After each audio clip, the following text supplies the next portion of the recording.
Israel is getting ready for a snap election.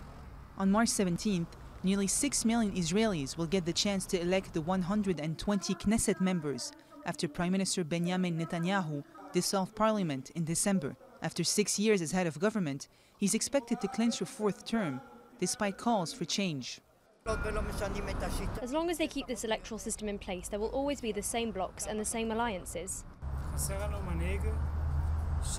What we lack is a leader who acts and whose intentions are pure. In the current parliamentary system, two main blocs are butting heads. The Zionist Union on one side, an alliance between the center and the leftist Labour Party of Yitzhak Herzog, and on the other, Netanyahu's right-wing Likud.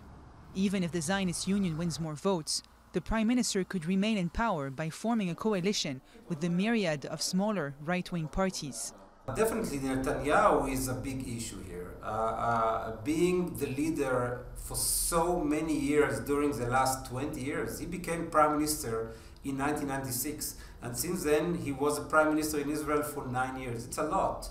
I think it's the second longest period in the history of the State of Israel. No real leader has emerged from the left to counter Netanyahu. Israel's Labour Party has had to join forces with former centrist minister Tzipi Livni to form the Zionist Union and draw level with Likud. Polls have both blocs winning around 22 to 24 seats each out of a possible 120. We see among Israelis a weakening of party attachment and a strengthening of a look for a person. It does sometimes it doesn't really matter from which party exactly that person, but the search is for the next charismatic leader that will solve all our problems. Even if he stays in power, Netanyahu will have to form a coalition and accommodate different parties, each with its own agenda.